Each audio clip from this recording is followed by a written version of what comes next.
भाग 3 पार्ट 3 मूल अधिकार फंडामेंटल राइट्स। ये भाग 3 है संविधान का, जिसमें अनुच्छेद 12 से 35 तक है, आर्टिकल 12 टू आर्टिकल 35। इनके बारे में आज हमारी बातचीत शुरू होगी। चूंकि मूल अधिकार बहुत महत्वपूर्ण मुद्दा है, तो यह मुद्दा एक दिन के क्लास में पूरा नहीं हो पाएगा, इसलिए इसको हमने आज अपनी हेडिंग दी है फंडामेंटल राइट्स 1। आज पहला क्लास है। अभी ये क्लास की सीरीज चलती रहेगी, जिसमें हम विधिवत आपको मूल अधिकार समझाने की कोशिश करेंगे, फंडामेंटल राइट्स बताने की कोशिश करेंगे। सबसे पहली चीज तो ये जान लो कि अधिकार की कहानी कहाँ से शुरू होती है। अधिकारों के बारे में बात जब शुरू होती है या परीक्षा के नजरिए से, बहुत डिटेल तो इसलिए नहीं जाएंगे क्योंकि लाइव क्लास में तो हम थोड़ा डिटेल में समझाते हैं। यहाँ ऑनलाइन क्लास की कुछ सीमाएं हैं, समय की बाध्यता होती है कि हमें आगे बढ़ना होता है, इसलिए जल्दी जल्दी थोड़ा सा कुछ काम होगा। अधिकार और कर्तव्य दो ऐसे मुद्दे हैं जिनका राज्य और व्यक्ति के साथ सदैव एक संबंध चलता रहता है। राज्य अधिकार और कर्तव्य को लेकर ही व्यक्ति से टकराता है, या व्यक्ति राज्य से अधिकार और कर्तव्य के ही कारण टकराता है।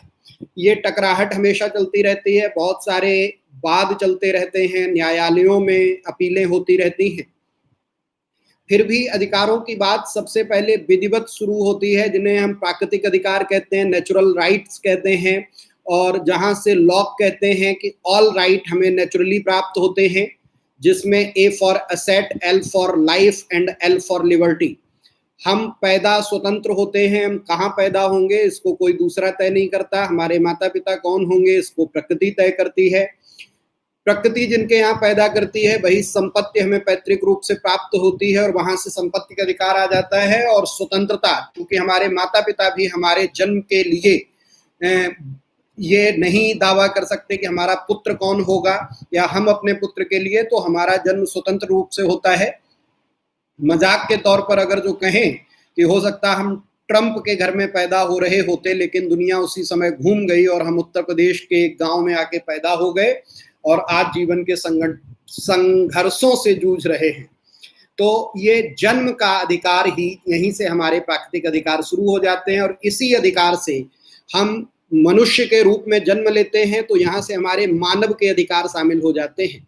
और मानवाधिकारों के संबंध में संयुक्त राष्ट्र संघ जब कहता है, तो कहता है कि जैसे जैसे समाज में, दुनिया में, पूरी विश्व व्यवस्था में शिक्षा और जागरूकता का स्तर बढ़ता जाएगा, वैसे ही वैसे मानवाधिकारों का दायरा बढ़ता चला जाएगा। क्योंकि मानव होने के नाते हमें जिन अधिकारों की जरूरत होती है वो सभी हमारे मानवाधिकार होते हैं। मानवीय गरिमा से जुड़े हुए या मानवीय गरिमा के लिए जरूरी सभी अधिकार मानवाधिकार के तहत आ जाते हैं। इस आधार पर अगर जो हम देखें तो पूरी दुनिया में मनुष्य अपने अधिकारों की लड़ाई लड़ता है, लेकिन मूल अधिकारों की बात करते हैं तो हम राज्य प्रदत्त अधिकार, और जब राज्य प्रदत्त अधिकारों की बात करते हैं कि स्टेट हमें कौन से राइट्स देता है, तो अगर जो हम बंटवारे के तौर पर देखें तो हमें भारत में सरकार हमारे जो अधिकार देती है उनको मुख्य रूप से दो अधिकारों में बांट दिया जाता है। नंबर 1 संवैधानिक अधिकार, कॉन्स्टिट्यूशनल राइट, और नंबर 2 विधिक अधिकार, लीगल राइट्स या स्ट्यूटरी राइट्स। तो जो हमारे संवैधानिक अधिकार हैं वो अधिकार कहलाते हैं जो हमारे संविधान में स्पष्ट रूप से उल्लिखित हैं। जो हमें संविधान में उल्लिखित हैं, वहां से जो अधिकार प्राप्त हो जाते हैं वो हमारे कॉन्स्टिट्यूशनल राइट हैं, संवैधानिक अधिकार हैं। और जो हमारे संसद द्वारा विधि बनाकर अधिकार प्रदान किए जाते हैं विधिक प्रक्रिया द्वारा, उन्हें हम वैधानिक अधिकार, विधिक अधिकार, कानूनी अधिकार, लीगल राइट्स, स्टैट्यूटरी राइट्स कहते हैं। ठीक है, ये मोटा मोटी दो बंटवारे हमने कर दिए कि संवैधानिक अधिकार और विधिक अधिकार। इसके आधार पर अधिकारों का ये बंटवारा आपके सामने हमने स्पष्ट कर दिया। अब जो संवैधानिक अधिकार हैं उनको हम दो हिस्सों में बांट देते हैं। एक जो हमारे मूल अधिकार हैं, फंडामेंटल राइट्स हैं, और दूसरे वो अधिकार हैं जो हमें अन्य अधिकारों के रूप में संविधान से प्राप्त हैं। ठीक है, तो जो मुख्य रूप से संवैधानिक अधिकारों को दो हिस्सों में जो हमने बांट दिया, एक तो मूल अधिकार और दूसरे अन्य अधिकार। अन्य अधिकार में जो संविधान में अलग अलग कहीं पे हमें अधिकार प्राप्त होते हैं उनकी बात करेंगे, लेकिन मूल अधिकार हमारे सबसे महत्वपूर्ण हैं और ये हमें संविधान प्रदत्त हैं। विधिक अधिकारों से भी ज्यादा बात मूल अधिकारों की होती है और भारत के संविधान सभा में वो सभी लोग शामिल थे जिन्होंने कभी अंग्रेजों से मूल अधिकारों की मांग की थी और ब्रिटिश सरकार से वो लगातार मूल अधिकारों के लिए लड़ाई लड़ रहे थे। जब खुद ही देश को आजादी मिली और उन्हीं लोगों को संविधान सभा में आने वाले भविष्य के भारत की नीतियां तय करने की स्थिति में बिठाया गया तो उन्होंने इस पर स्पष्ट रूप से जोर दिया और मूल अधिकारों के संबंध में विशेष रूप से विचार हुआ और विस्तृत रूप से भारतीय संविधान में हमें मूल अधिकार दिए गए। मूल अधिकारों के संबंध में विस्तृत विचार विमर्श हुआ और दुनिया के तमाम देशों में जिस तरह से मूल अधिकार दिए गए हैं उससे भी स्पष्ट और बहुत साफ साफ तरीके से हमें मूल अधिकार प्रदान किए गए। इसीलिए पूरा भाग 3 बनाया गया और भाग 3 को 12 से 35 अनुच्छेदों के बीच में लिखा गया और जब संविधान सभा के ड्राफ्टिंग कमेटी के चेयरमैन आदरणीय डॉक्टर भीमराव अंबेडकर साहब से बाद में लोगों ने पूछा कि आप संविधान की आत्मा किसे कहेंगे, तो उन्होंने एक बहुत मजेदार उत्तर दिया, लंबा उत्तर दिया। उन्होंने कहा यदि आप उनसे पूछें कि इस संविधान से किस अनुच्छेद को हम अलग कर दें तो ये संविधान मृत प्राय हो जाएगा, तो उन्होंने कहा वो है संविधान का अनुच्छेद 32। और अनुच्छेद 32 क्या कहता है?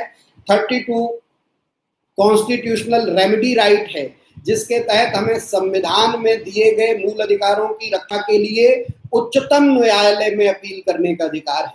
तो आप देख सकते हो कि जो एक अनुच्छेद 32 हमारे मूल अधिकारों की गारंटी हमें देता है, उस अनुच्छेद को आदरणीय अंबेडकर साहब संविधान की आत्मा घोषित करते हैं। यहीं पर एक प्रश्न भी तुम्हारा क्लियर कर देता हूं, डाउटफुल, कि यदि कभी भी परीक्षा में प्रश्न यह आता है कि संविधान की आत्मा किसे कहते हैं, तो आपका उत्तर होगा प्रस्तावना, प्रियम्बल, उद्देशिका। लेकिन यदि प्रश्न में कहीं भी बी.आर. अम्बेडकर, भीमराव अम्बेडकर, अम्बेडकर साहब के शब्दों में अम्बेडकर साहब का नाम जुड़ जाए तो संविधान की आत्मा का उत्तर आपका होगा अनुच्छेद 32।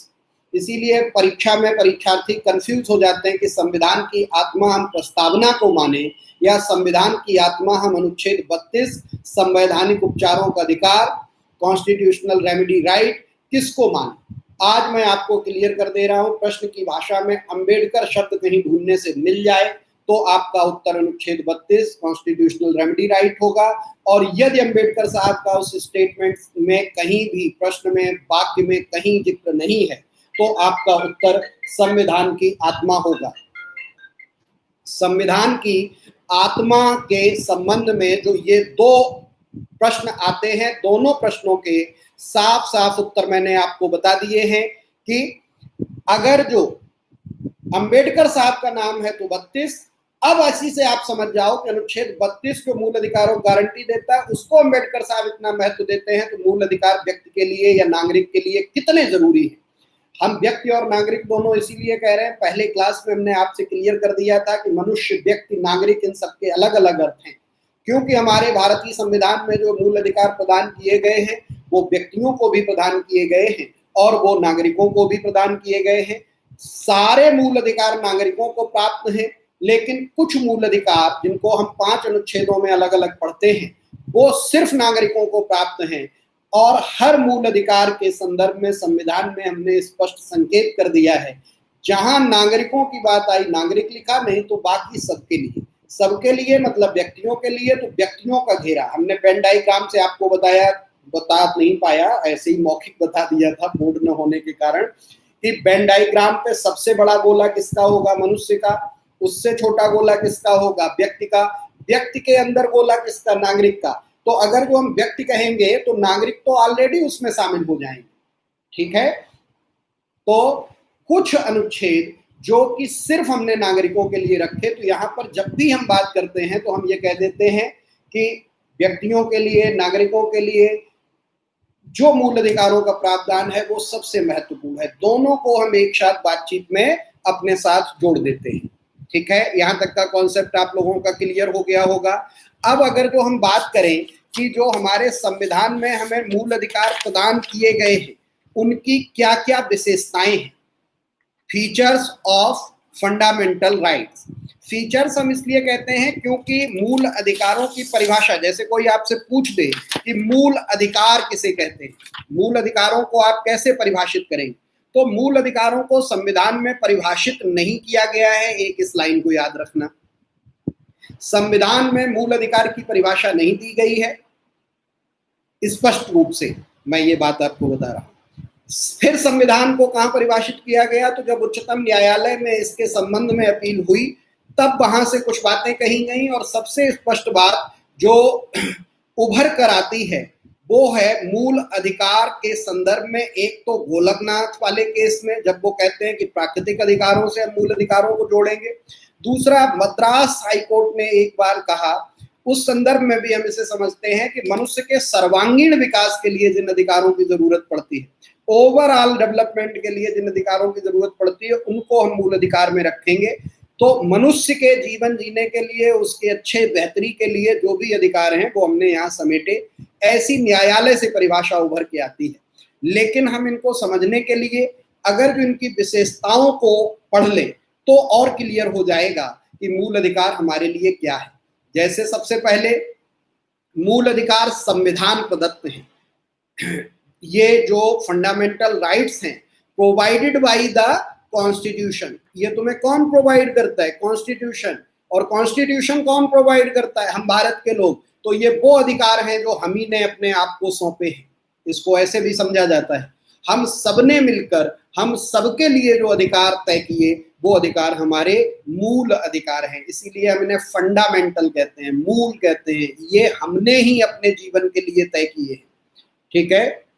दूसरा, फिर इनकी कुछ विशेषताओं के लिए जब हमारी बात होती है तो हम कह देते हैं कि किस तरह से हम इनको समझें इस पे। तो सबसे पहली चीज तो याद रखना कि मूल अधिकार व्यापक और विस्तृत है, डिटेल्ड एंड कॉम्प्रिहेंसिव।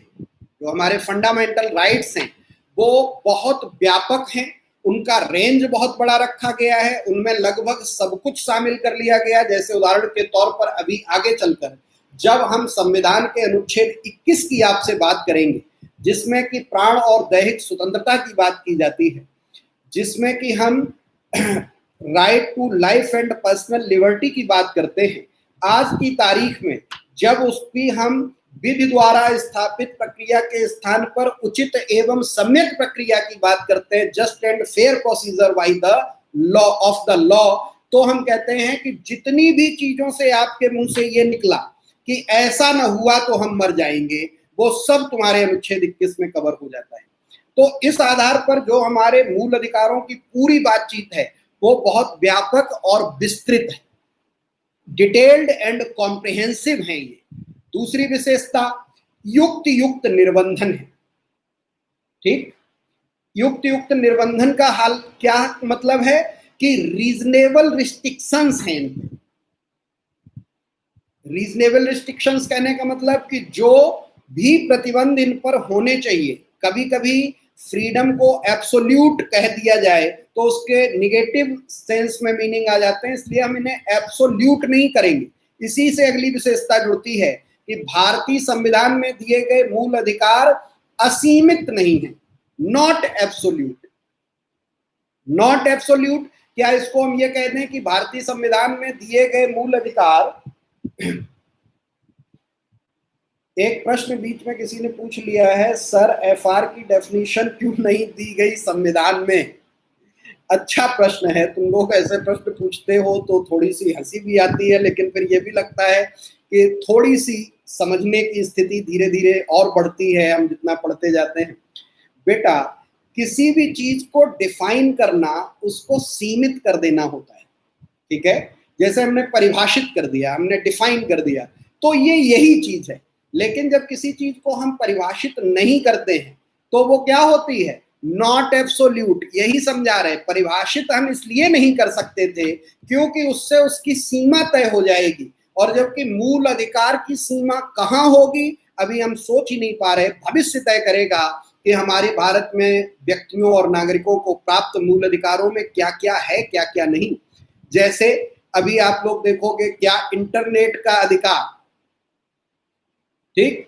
अब इंटरनेट का अधिकार क्या है, आपका मूल अधिकार। अगर जो परिभाषित कर दिया गया होता मूल अधिकारों को, तो हम इंटरनेट को मूल अधिकारों में कैसे ला पाते। निजता का अधिकार, राइट टू प्राइवेसी, आप लोग जानते हो राइट टू प्राइवेसी के तहत आप घर परिवार में भी क्लेम कर सकते हो कि हमारा मोबाइल, हमारा लैपटॉप, हमारी कुछ चीजें, इनमें हमारी प्राइवेसी है और प्राइवेसी के बिना हम जिंदा नहीं रह सकते। तो right to privacy, internet right, ये सारी चीजें फिर हम कैसे शामिल करते, इसलिए हमने नहीं परिभाषित किया, ठीक है।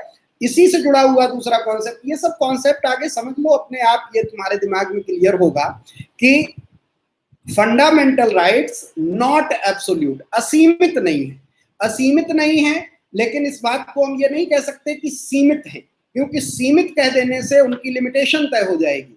असीमित नहीं है कहने का मतलब कि ये हैं तो कहां तक होंगे ये हमें पता नहीं, लेकिन कहीं इन पे सीमा होगी, हाँ, रीजनेबल रिस्ट्रिक्शन होगा। जैसे कि स्वतंत्रता, स्वतंत्रता को जब हम समझते हुए कहते हैं, हमने डेफिनेशन समझाई थी उस दिन प्रीएम्बल पढ़ाते हुए कि what is liberty, what is freedom, what is freedom. Freedom को डिफाइन करने में हम यही कहते हैं कि रीजनेबल रिस्ट्रिक्शंस तो उस पे हमेशा होंगे। जब कोई कह देता स्वतंत्रता का मतलब कि हम पे प्रतिबंध न होना, तो कहा जाता है अनुचित प्रतिबंधों का न होना, इररेशनल रिस्ट्रिक्शंस का न होना, एब्सेंस ऑफ इररेशनल रिस्ट्रिक्शंस।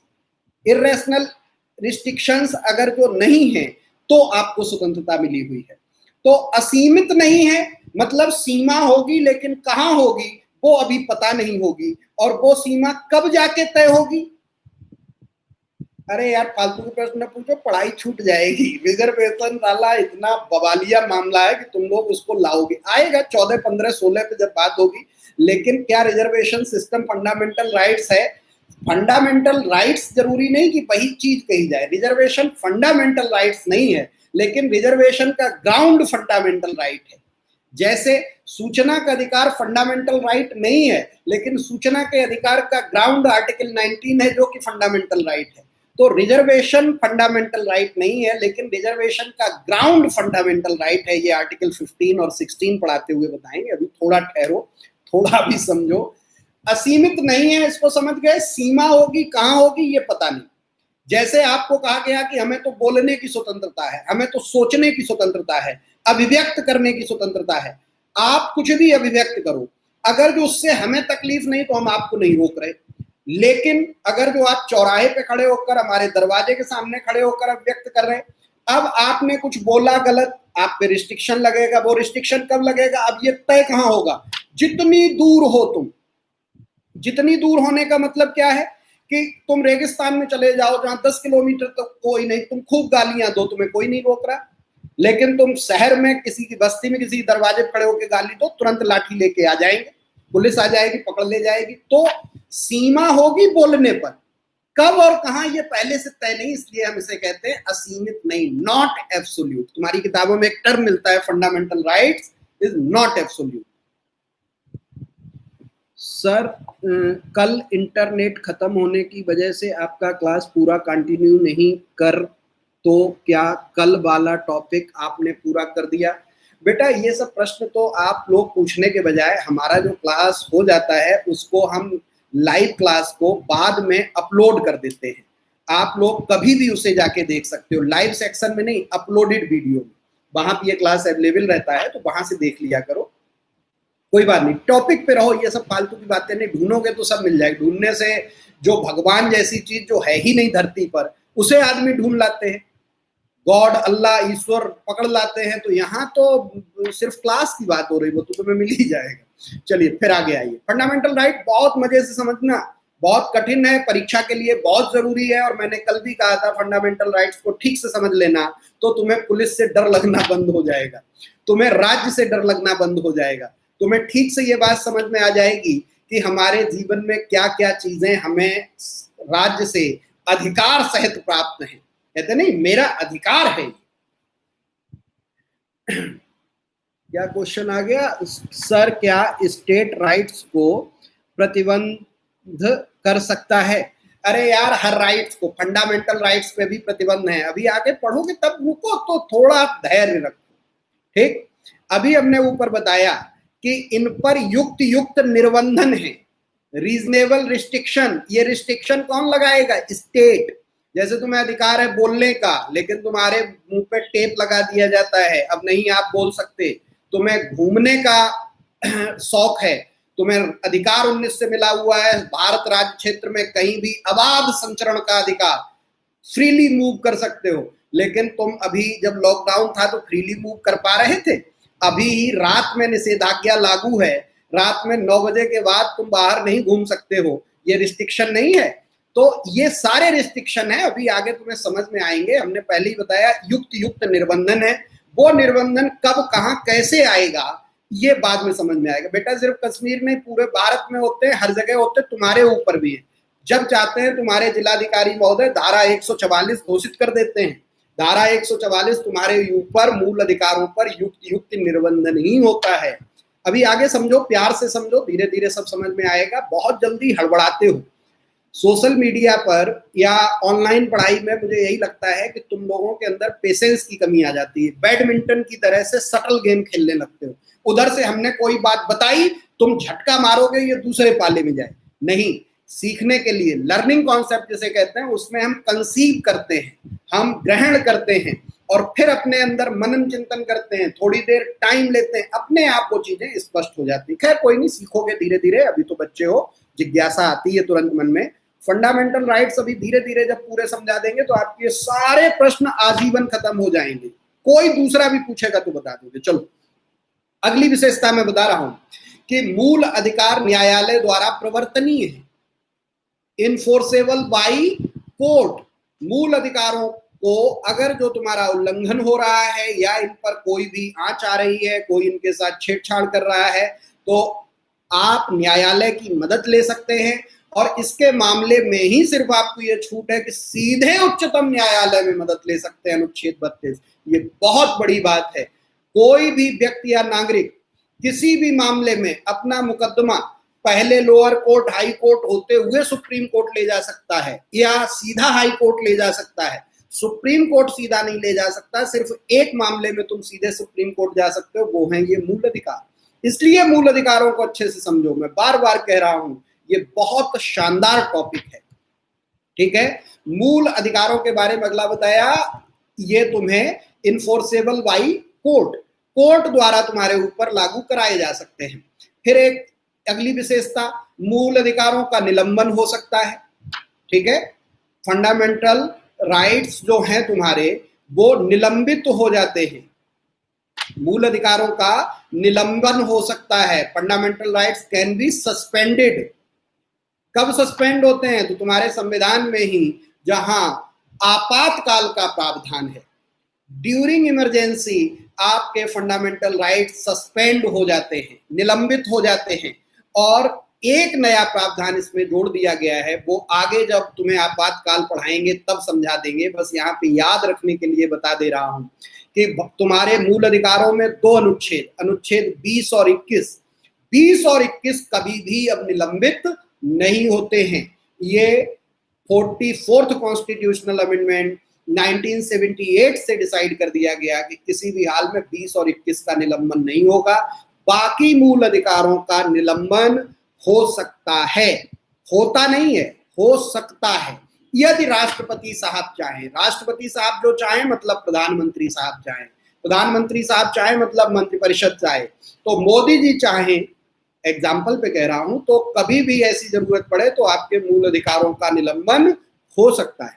जो अभी लॉकडाउन में चल रहा है, कर्फ्यू में, रात में निषेधाज्ञा, ये निलंबन नहीं है, ये रिस्ट्रिक्शन है, ध्यान रखना, नॉट सस्पेंशन। लेकिन इमरजेंसी के टाइम पर यह सस्पेंड होते हैं, निलंबन होता है, ये दोनों में अंतर है। अगली चीज, मूल अधिकारों का जो बहुत बढ़िया विशेषता है, जो किताबों में तुम लोग पढ़ लेते हो, समझ में नहीं आती, वो यहाँ पे समझा देता हूँ, बहुत सरल सी है और अच्छे अच्छे टीचर कंफ्यूज रहते हैं कि मूल अधिकार नकारात्मक व सकारात्मक दोनों दृष्टिकोण रखते हैं। FR both negative and positive view holds both views, नकारात्मक एवं सकारात्मक, इसका मतलब क्या है? इसका मतलब बहुत लोग नहीं समझते हैं, मैं तुम्हें स्पष्ट बता दे रहा हूं, ध्यान रखना। तुमने जो भाषा में पढ़ा है ना, निगेटिव सेंटेंस, अफर्मेटिव सेंटेंस, निषेधात्मक वाक्य और साधारण वाक्य, बस यही अंतर है। कुछ मूल अधिकारों में लिखा है तुम ये नहीं कर सकते, कुछ में लिखा है तुम ये कर सकते, राज्य और व्यक्ति के बीच संबंधों में। तो जहां है कि विभेद नहीं होगा तो नकारात्मक दृष्टिकोण, ठीक। जहां लिखा है ऐसा होगा वहां सकारात्मक, बस इतना अंतर है। तो मूल अधिकारों में कुछ चीजों को निषिद्ध किया गया है तो नकारात्मक, और कुछ चीजों को निषिद्ध नहीं कि ये किया जाएगा तो सकारात्मक, बस इतना अंतर है। मूल अधिकार व्यक्ति और नागरिक दोनों को प्राप्त है, बता चुका, कुछ सिर्फ नागरिकों को, लेकिन जिन नागरिकों को प्राप्त है तो आगे सभी नागरिकों को समानता से प्राप्त है। कोई भी व्यक्ति कभी तुमसे ये कहे मेरा मूल अधिकार तुमसे ज्यादा है तो ये गलत बात है। सभी को मूल अधिकार, यदि सभी नागरिक हैं तो एक समान, सभी व्यक्ति हैं तो एक समान, और इसी आधार पर भारतीय संविधान में मूल अधिकारों को विशेष महत्व दिया गया है। ये मैंने समझा दिया आपको। आगे एक सूचना परीक्षा के नजरिए से कि मूल संविधान में 7 मूल अधिकार थे, ठीक है। मूल संविधान जिसे हम कहते हैं, जो हमारी कॉन्स्टिट्यूएंट असेंबली ने बनाया था, मूल संविधान में 7 मूल अधिकार थे। वर्तमान में भारतीय संविधान में 6 मूल अधिकार हैं। एक मूल अधिकार जो कि संपत्ति का अधिकार था, उसको अब संविधान में हटा दिया गया है। संपत्ति का 7वां अधिकार 44वें संविधान संशोधन 1978 से हटा दिया गया है, निरसित हो गया है। ये था आर्टिकल 31, संपत्ति का अधिकार। वो आज की तारीख में आपका अधिकार नहीं है, अब सिर्फ 6 अधिकार हैं। वो 6 कौन कौन से हैं, फटाफट उनको तुम लिख लो। एक एक करके मैं बोलता जा रहा हूं, कॉपी उठा के तुम लिख लो। जो हमारे अभी संविधान में हमें 6 मूल अधिकार प्राप्त हैं, उनके नाम लिखा रहा हूं, एक एक करके आप लोग लिख डालिए, जिससे हमेशा के लिए आपको याद हो जाए। नंबर 1, राइट टू इक्वलिटी, समता का अधिकार। आगे ब्रैकेट में लिख लेना, आर्टिकल 14 से 18 तक, राइट टू इक्वलिटी, समता का अधिकार।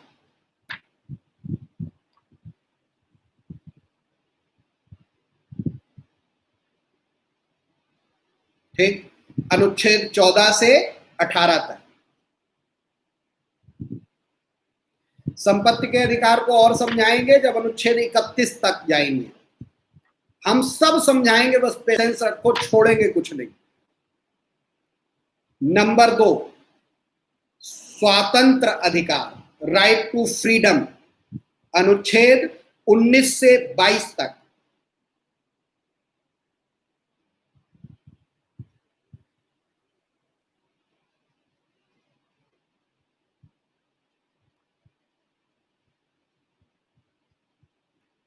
ठीक, नंबर 3, राइट अगेंस्ट एक्सप्लॉयटेशन,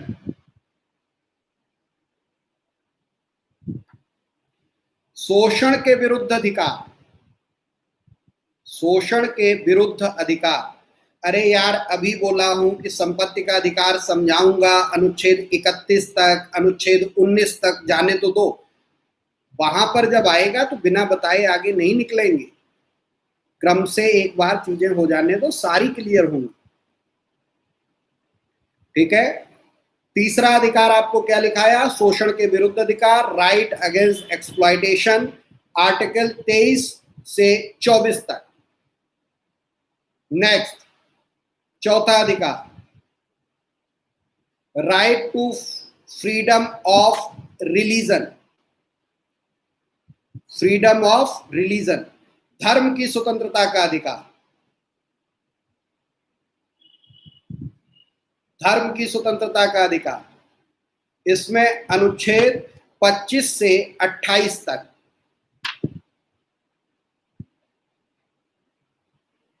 अभी सिर्फ सबके बारे में लिखा रहा, सबके बारे में बताऊंगा, ऐसा नहीं किसी को छोड़ दूंगा। 25 से 28 तक। उसके बाद नेक्स्ट पांचवा, संस्कृति और शिक्षा संबंधी अधिकार, cultural and educational rights, cultural and educational right,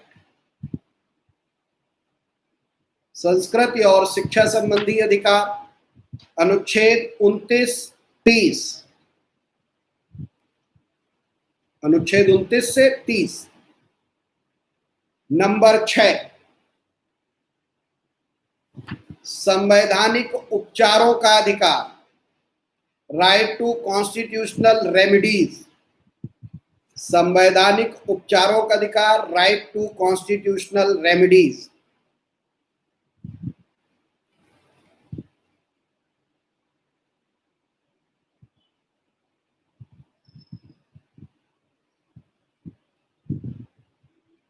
अनुच्छेद 32। कुल मिलाकर ये 6 तुम्हारे मूल अधिकार हैं जो तुम्हें संविधान द्वारा दिए गए हैं। इन संविधान द्वारा दिए गए 6 प्रकार के मूल अधिकारों को अलग अलग अनुच्छेदों में बांटकर तुम्हें प्रदान किया गया है, जिनके बारे में हम तुम्हें डिटेल में समझाएंगे। ठीक है, लेकिन अब हम क्रम से बात करने के लिए एक एक अनुच्छेद पर बात करते हुए आगे बढ़ेंगे, और जिसके लिए सबसे पहले हम शुरुआत करेंगे भारतीय संविधान के अनुच्छेद 12 से। अनुच्छेद 12 में हमें स्पष्ट रूप से मूल अधिकारों की शुरुआत करते हुए राज्य की परिभाषा समझाई गई है। यहीं से हमारी बात मूल अधिकारों की शुरू होगी। तो सबसे पहले आप लोग हेडिंग डालिए अनुच्छेद 12, आर्टिकल 12। आर्टिकल 12 की हेडिंग है परिभाषा, डेफिनीशन। अब यहां से ये मत समझ लेना कि इसमें जो डेफिनीशन दी गई है वो डेफिनीशन किसकी है, फंडामेंटल राइट्स की। वो डेफिनीशन है दरअसल, काहे की वो डेफिनीशन है दरअसल राज्य की। क्योंकि हमने अभी क्लास शुरू करते हुए बताया था कि मूल अधिकारों के संबंध में राज्य और व्यक्ति के मध्य लगातार वाद विवाद संवाद चलता रहता है। व्यक्ति अधिक मूल अधिकार चाहते हैं, राज्य कम देना चाहता है। इसलिए हम लोग नागरिक हैं, व्यक्ति हैं, अपने बारे में जानते हैं, लेकिन राज्य कौन है, किसको राज्य मानोगे, किसको राज्य नहीं मानोगे, किसके ऊपर आप अपने मूल अधिकारों का क्लेम करोगे, किस पर मूल अधिकारों का क्लेम नहीं करोगे, इसको तय करने के लिए राज्य की परिभाषा सबसे पहले अनुच्छेद 12 में दी गई है। एक एक करके अनुच्छेद पढ़ते जाओ, सारे डाउट क्लियर हो जाएंगे। घबराओ मत कि क्या पहले समझा दूं क्या बाद में समझा दूं। अगर जो सबकी मांगे आएंगी तो कभी नहीं भरी जा सकती। एक एक करके हम लोग आगे समझते जाएंगे, क्लियर करते जाएंगे। सबसे पहले अनुच्छेद 12 परिभाषा। इसमें क्या लिखा हुआ है वो मैं तुम्हें बता देता हूं और फिर समझा भी देता हूं। बोर्ड होता तो मैं बहुत अच्छे से तुम्हें डायग्राम से बताता, लेकिन कुछ कोशिश करूंगा ऐसे ही बताने के लिए कि राज्य की परिभाषा देते हुए हमारा संविधान कहता है कि इस भाग में जब तक कि संदर्भ से अन्यथा अपेक्षित न हो, राज्य के अंतर्गत भारत की सरकार और संसद तथा राज्यों में से प्रत्येक राज्य की सरकार और विधानमंडल तथा राज्य के भारत के राज्य क्षेत्र के भीतर या भारत सरकार के नियंत्रण के अधीन सभी स्थानीय और अन्य प्राधिकारी हैं। ठीक, ये लाइन कहता है कौन, अनुच्छेद 12। हम इसको पहले इंग्लिश में भी पढ़ देते हैं, फिर हिंदी में इसको एक्सप्लेन तुम्हारे सामने कर देंगे। Article 12 definition in this part unless or context otherwise requires the state includes the government and parliament of India and the government and all legislature of each of the states and all local or other authorities within the territory of India or under the control of the government of India। जो इसमें कहा गया हिंदी में कि राज्य के अंतर्गत भारत की सरकार और संसद, ये एक चीज हो गई जिसमें केंद्र सरकार और पार्लियामेंट हमारा संसद। दूसरा कहा तथा प्रत्येक राज्यों में से प्रत्येक राज्य की सरकार और विधानमंडल। अब यहां पे सारी राज्य सरकारें हो गई। और तीसरा एक चीज कि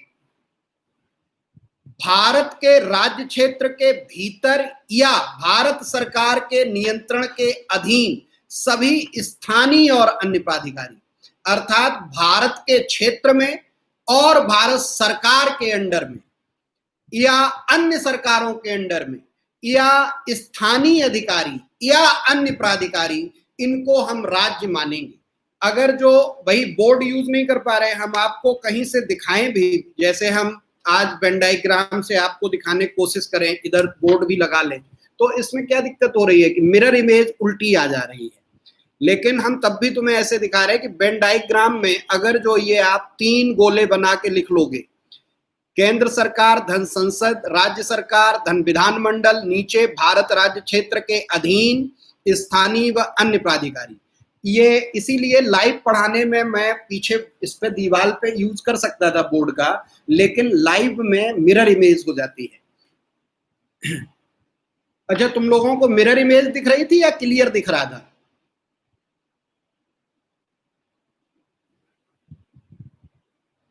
अच्छा, सीधी है, सीधी दिख रही है।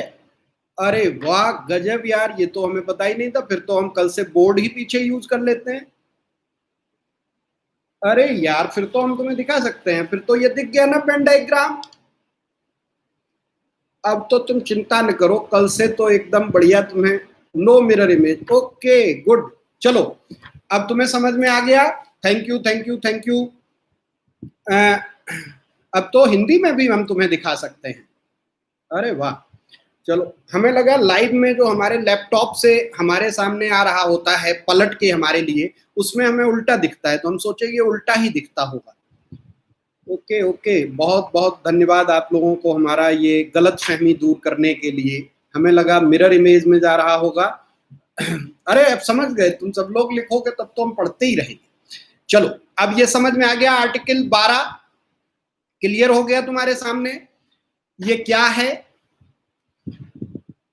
ठीक है, स्पष्ट? ठीक। अच्छा, तुम लोग हंस रहे हो मेरे ऊपर कि सर को पता नहीं था। हंस लो बेटा, हंस लो, हंस लो, कोई बात नहीं। चलो, आर्टिकल 12 में और कुछ नहीं है। ये बाद में जब हम भाग 4 पढ़ेंगे और अनुच्छेद 36 पढ़ेंगे तो उसमें भी आएगा कि राज्य की परिभाषा तो वहां पे लिखा होगा वही होगी जो अनुच्छेद 12 में दी गई है। तो राज्य का अर्थ जहां भी कहा जाएगा उसको एकदम तुम लोग इसको ध्यान रखना कि राज्य के अंतर्गत भारत की सरकार और संसद तथा राज्यों में से प्रत्येक राज्य की सरकार और विधानमंडल तथा भारत राज्य क्षेत्र और उसके अधीन सभी स्थानीय व अन्य प्राधिकारी। तो जितने भी गवर्नमेंट ऑफिशियल्स हैं वो सारे, जितने भी निकाय हैं, पालिका हैं वो सारे, केंद्र सरकार और संसद, राज्य सरकार और विधानमंडल। विधानमंडल में आपकी विधानसभाएं, विधान परिषद, सब। तो ये सारी चीजें क्या हो जाएंगी? राज्य के अधीन आ जाएंगी। ये हो गया अनुच्छेद 12। अब हेडिंग डालिए अनुच्छेद 13।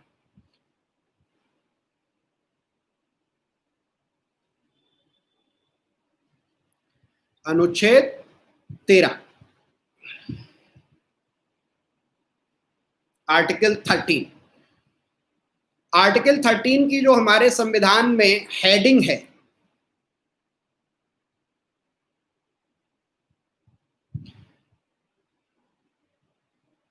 अरे दोस्त, सीखने जैसा कुछ नहीं है। बैक कैमरे से मिरर इमेज नहीं आती है। यहां जब हम स्क्रीन पर देखते हैं तो हमें मिरर इमेज ही दिखती है। वहां तुम लोगों के पास किस तरह की इमेज जाती है उसका कंफ्यूजन था बस। ठीक, चलिए। आर्टिकल 13, मूल अधिकारों से असंगत या उनका अल्पीकरण करने वाली विधियां।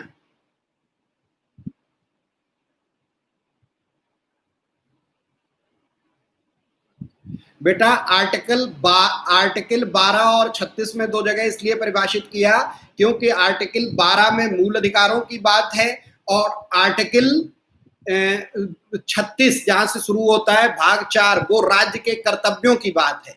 तो वहां पर राज्य अपने कर्तव्य निभाएगा तो राज्य क्या होगा? यहां पर राज्य हमें अधिकार देगा तो राज्य क्या होगा?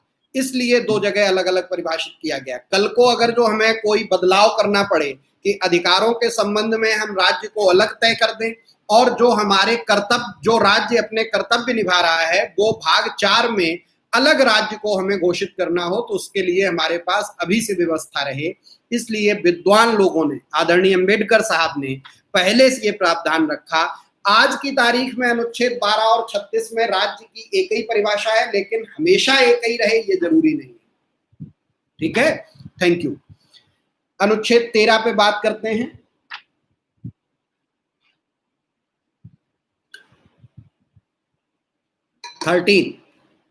हेडिंग इसकी है मूल अधिकारों से असंगत या उनका अल्पीकरण करने वाली विधियां, लॉज इनकंसिस्टेंट विद और in derogation of the fundamental rights.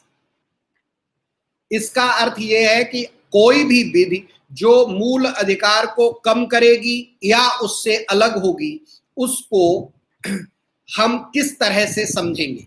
अब इसके अंदर की जो बातें हैं वो बता देता हूं, जिससे तुम्हें पहले क्लियर हो जाए, फिर इससे जुड़ी अन्य बातें भी समझाएंगे।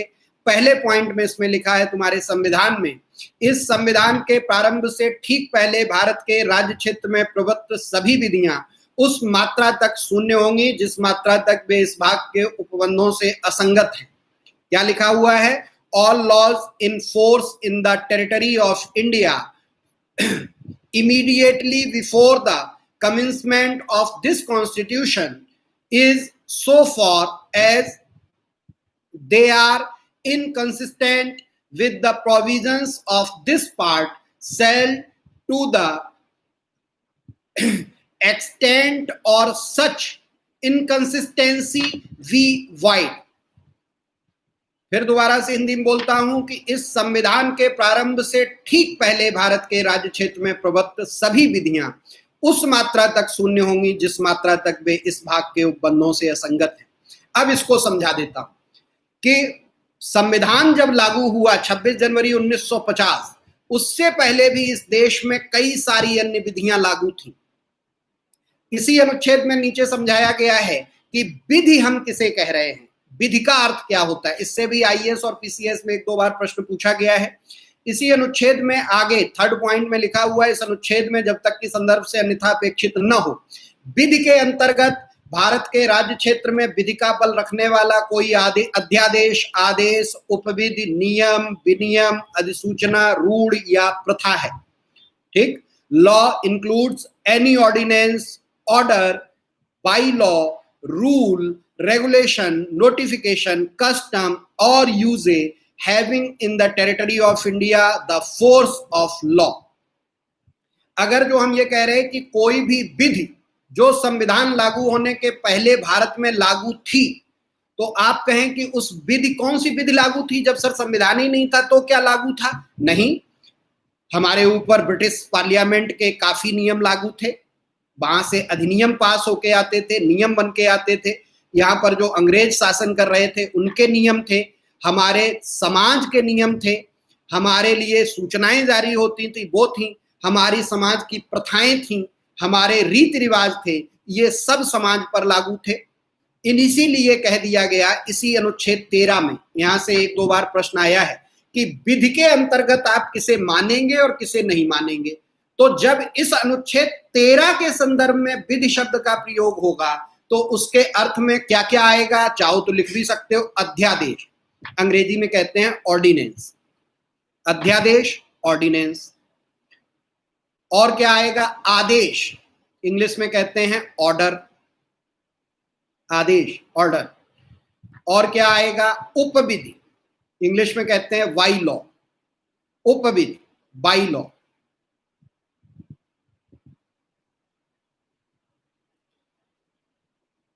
अरे पूरा लिखा रहा हूं, लिख लो अनुज बेटा, उसके बाद पूछना, परेशान हो जाते हो। पर्सनल लॉ का मतलब क्या होता है? जो तुमने अपना बनाया है। चलो पहले इसे लिखो। सबसे पहले अध्यादेश, ऑर्डिनेंस, आदेश, ऑर्डर, उपविधि, बाई लॉ,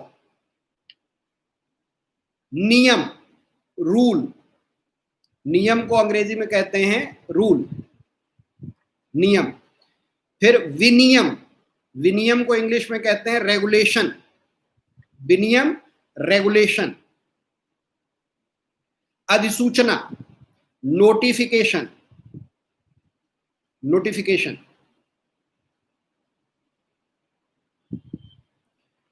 रूढ़, रूढ़, रूढ़ को कहते हैं कस्टम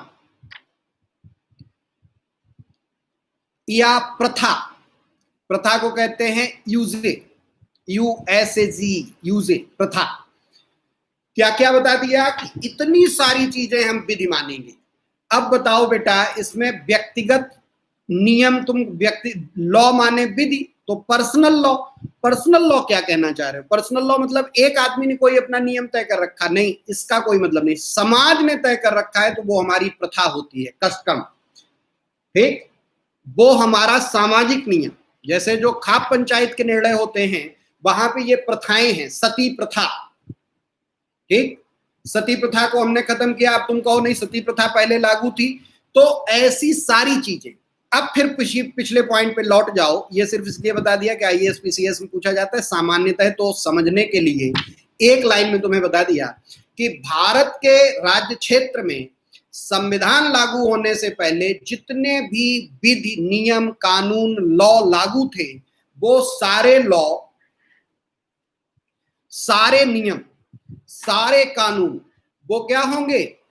उस मात्रा तक शून्य होंगे जिस मात्रा तक वो मूल अधिकारों से असंगत होंगे, इस भाग 3 से असंगत होंगे।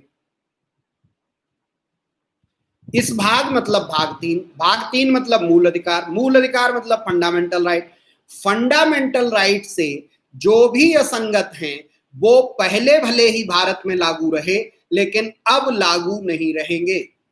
बेटा पर्सनल लॉ या मुस्लिम लॉ मूल अधिकारों से टकराते ही नहीं हैं, इसलिए उनकी यहां पर बात नहीं होगी।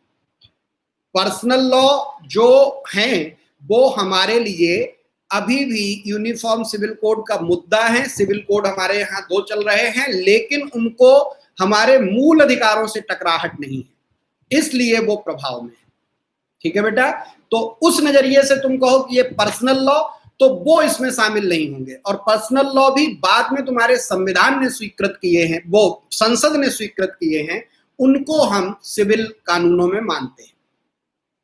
फिर हम आ जाते हैं उस मुद्दे पर जो हमने तुम्हें समझाया कि सबसे पहले पॉइंट में एक महत्वपूर्ण बात कर दी गई है कि जो मूल अधिकारों से अलग तरह के नियम हैं, भले ही अभी तक भारत में थे, लेकिन मूल अधिकारों को असंगत कोई भी या मूल अधिकारों को गलत बताने वाला कोई भी कानून अब भारत में नहीं होगा।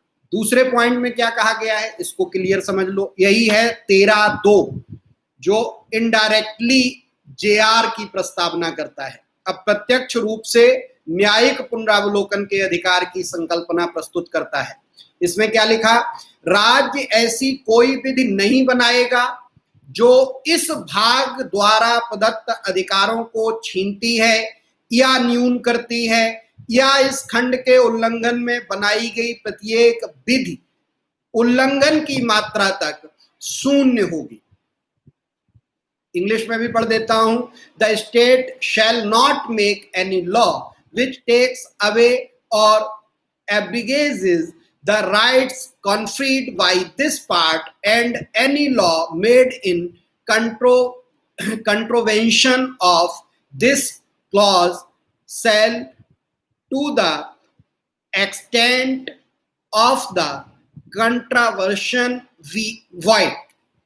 राज्य ऐसी कोई विधि नहीं बनाएगा जो इस भाग द्वारा प्रदत्त अधिकारों को छीनती है या न्यून करती है और इस खंड के उल्लंघन में बनाई गई प्रत्येक विधि उल्लंघन की मात्रा तक शून्य होगी। अब इसको सरल भाषा में तुम्हें समझा देता हूं कि संविधान लागू होने के बाद हमारी संसद यदि कोई भी कानून बनाती है और वो कानून मूल अधिकारों को कम करता है या छीनता है या मूल अधिकारों के प्रावधानों से असंगत है, मिसमैच है, तो वह नया बनाया हुआ संसद द्वारा कानून उस मात्रा तक शून्य हो जाएगा जिस मात्रा तक वह मूल अधिकारों को छीनता है, कम करता है या असंगत है।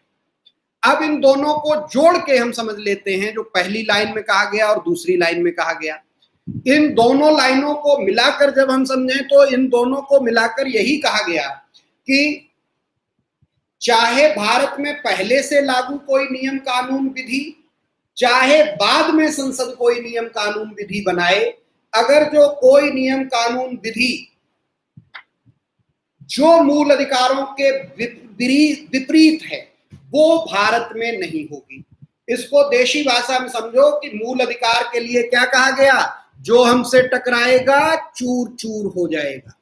मूल अधिकारों से, अधिकार, मूल अधिकार क्या है, कानून, इस मूल अधिकार रूपी कानून से यदि कोई भी कानून टकराएगा, इससे उल्टी बात करेगा, चाहे वो भारत में पहले से हो चाहे बाद में संसद बना दे, तो वो खत्म हो जाएगा। ये लाइन कहता है अनुच्छेद 13। अनुच्छेद 13 को अगर इस तरह से आप याद रखोगे तो कभी भी कोई प्रश्न कॉन्सेप्चुअली गलत नहीं होगा कि मूल अधिकारों से यदि कोई भी कानून टकराएगा, चाहे नया चाहे पुराना, वो खत्म हो जाएगा। अब ये तो हमने अनुच्छेद 13 तुम्हें समझा दिया। एक क्वेश्चन आया, सर नियम विनियम सूचना अधिसूचना में अंतर होता है? हाँ, सब में अंतर होता है, यहाँ पर हमारा वो मुद्दा नहीं है, लेकिन हाँ चारों चीजों में अलग अलग बात है। ठीक, अब टाइम भी बहुत कम है, 4:58 हो गया, नहीं तो हम ये चारों समझाते, हमें आज 13 पूरा कर लेने दो। संसद चाहे कानून बनाए, तो यहीं से क्या आ जाता है दूसरे पॉइंट से कि संसद कोई कानून बनाएगा तो इसको देखा जाएगा कि यह मूल अधिकारों से तो नहीं टकरा रहा। तो भाग 3 के संदर्भ में अनुच्छेद 13(2) से न्यायालय को संसद के बनाए हुए कानूनों पर पुनरावलोकन का अधिकार है। ठीक है, रिव्यू करने का राइट है। यहीं से ये प्रश्न आता है, क्या भारत में न्यायिक पुनरावलोकन की संकल्पना है? तो कहा जाता है स्पष्ट रूप से कहीं नहीं है, अप्रत्यक्ष रूप से वो भी सिर्फ मूल अधिकारों के संबंध में अनुच्छेद 13(2) में की गई है। अब इसी अनुच्छेद 13 से दो संकल्पनाएं पैदा होती हैं। पहली है डॉक्ट्राइन ऑफ इक्लिप्स, ठीक, हिंदी में से कहते हैं आच्छादन का सिद्धांत। इसको भी यहीं आज समझा देते हैं, 13 से जुड़ा हुआ है। आच्छादन का सिद्धांत क्या है कि पहले से जो भी कानून भारत में लागू थे उनके ऊपर हम मूल अधिकारों को ढक देंगे। मूल अधिकारों के से मैचिंग जितने ढक जाएंगे उतने तो जिंदा रहेंगे, मैचिंग के बाहर मिसमैच जितने भी कानून होंगे भारत में पहले से, वो सब शून्य हो जाएंगे। इसको हम आच्छादन का सिद्धांत या डॉक्ट्राइन ऑफ इक्लिप्स कहते हैं। ये हमारे अनुच्छेद 13(1) से पैदा होता है।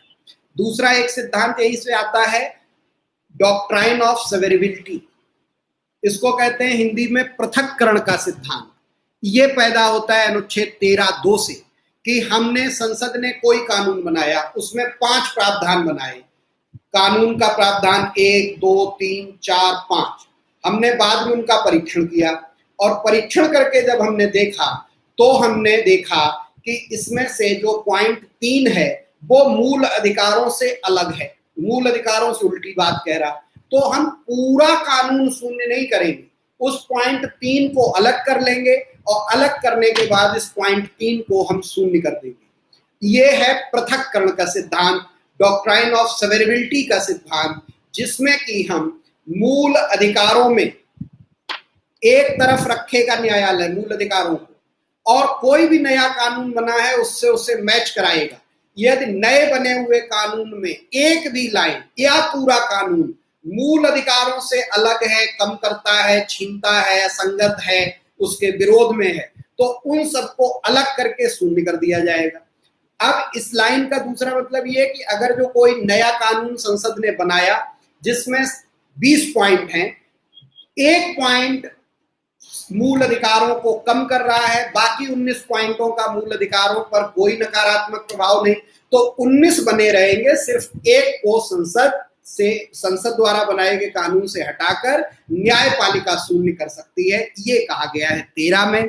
तो अनुच्छेद 13 इस बात के लिए आर्टिकल लिखा गया कि जिससे पहले के किसी कानून या बाद में बनने वाले किसी कानून से मूल अधिकारों को कम न किया जा सके, क्योंकि मूल अधिकार सभी के लिए बहुत जरूरी है।